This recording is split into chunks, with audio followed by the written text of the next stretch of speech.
کہ آخرت میں تو فنا ہے ہی نہیں، آخرت میں تو بقا ہی بقا ہے. جو نقصان ہوا وہ بھی باقی رہا، جو نفع ہوا وہ بھی باقی رہا. تو اس لیے یہ رہبری فرمائی کہ جب کسی نقصان تو ہونا ہی ہونا ہے تو جو جگہ باقی رہنے والی ہے اس کا دھیان رکھو کہ وہاں کوئی نقصان نہ ہو، کہ وہاں کا جو نقصان ہوگا وہ باقی رہے گا. پھر اس کا کوئی کور نہیں ہے، اس کا کوئی بدل نہیں ہے. دنیا کے نقصان کا بدل ہو جاتا ہے، اس کا کور ہو جاتا ہے، وہاں کے نقصان کا بدل نہیں ہوگا. جیسے کسی آدمی کی ایک نماز چلی گئی تو اب اس نماز کو کہاں سے لائے گا؟ وہ تو گئی، اب وہ تو کبھی نہیں ملے گی. اس لیے حدیثوں میں جیسے ایک نماز کو اڑایا جان بوجھ کے تو اس کا اتنا نقصان ہے جتنا جان مال سب ہلاک ہو جائے، آدمی اکیلا رہ جائے. اتنا بڑا نقصان ہے، وہ بھی سمجھنے کے لیے، ورنہ اس سے بھی بڑا نقصان ہے. اس لیے کہا کہ آخرت کے نقصان کے بارے میں چوکنے رہو. دنیا کے نقصان کا بدل ہو سکتا ہے، کور ہو سکتا ہے، ہوتا ہے. بعض مرتبہ کسی کو کاروبار میں کھوٹ آتی ہے اور دوسری صورت میں بعد میں وہ نفع بھی آ جاتا ہے، وہ کھوٹ کا بدل بھی مل جاتا ہے. لیکن آخرت کے مسئلے میں ایسا نہیں ہوگا کہ آخرت میں اگر کھوٹ کھائی ہے پھر اس کا کوئی علاج نہیں. اس لیے فرمایا کہ آخرو ما یبقا علی ما یبقا.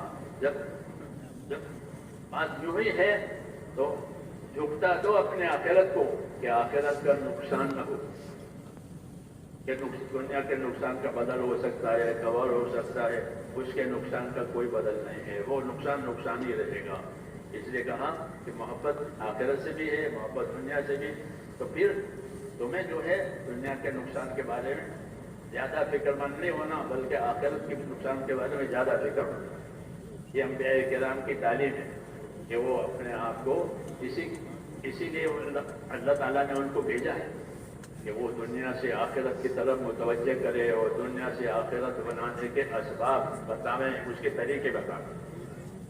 تو انبیاء کرام نے دنیا سے آخرت بنانے کے لیے سب سے پہلا جو کام اور سب سے پہلی جو چیز لوگوں کو دی ہے وہ ایمان ہے.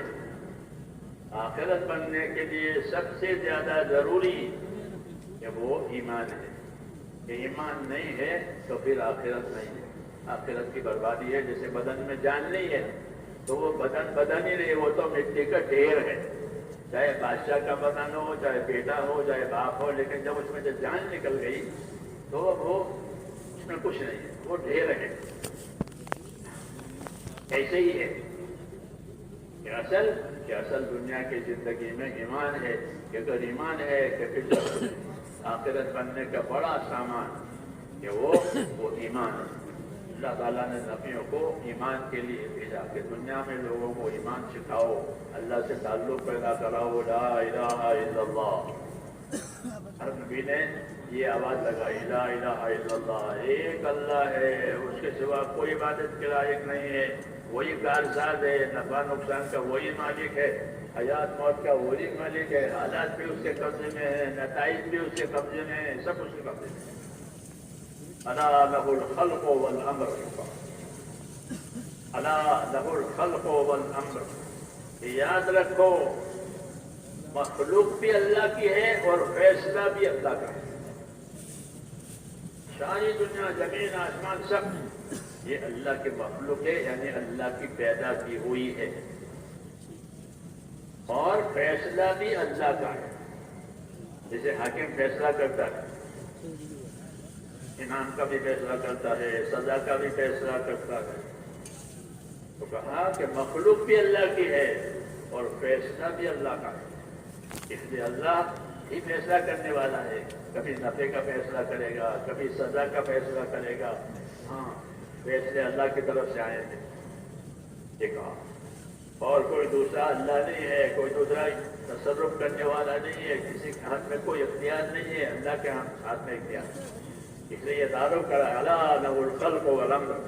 یاد رکھو مخلوق اللہ کی، فیصلہ اللہ. اللہ کا فیصلہ اس کے مخلوق پر چلے گا، کوئی دوسرا فیصلہ کرنے والا نہیں ہے. سارے فیصلے اولاً اللہ کی طرف سے ہوتے ہیں. اللہم انت الاول فلیس قبلک شیء.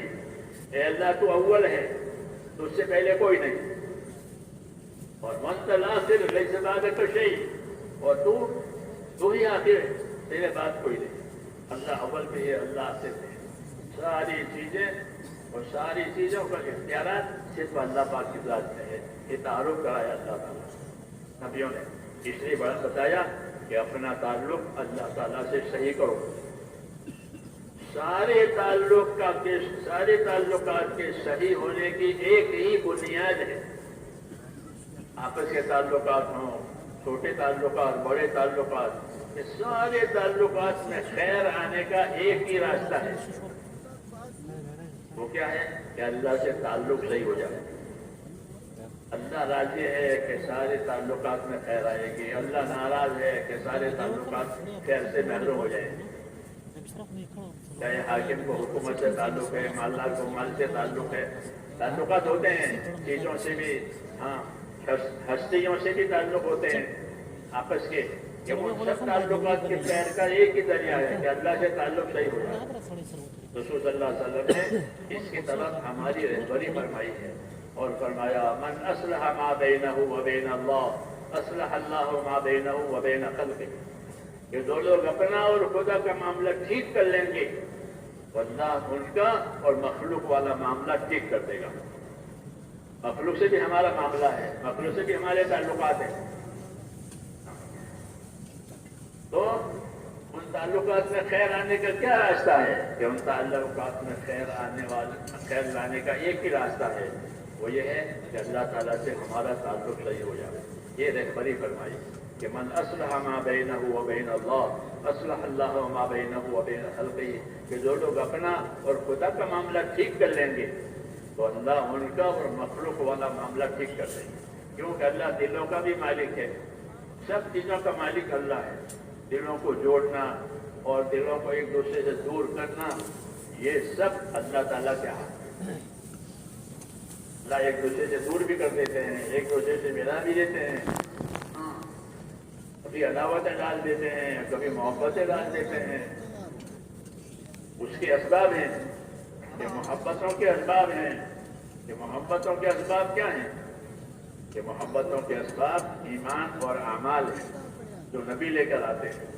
نبی ایمان کی بات لاتے ہیں اور اعمال کی بات لاتے ہیں، یعنی جان مال کے صحیح استعمال ہونے کو اعمال کہتے ہیں۔ ایمان اور جان مال کا صحیح استعمال ہونا، یہ ساری خیر کا ذریعہ ہے۔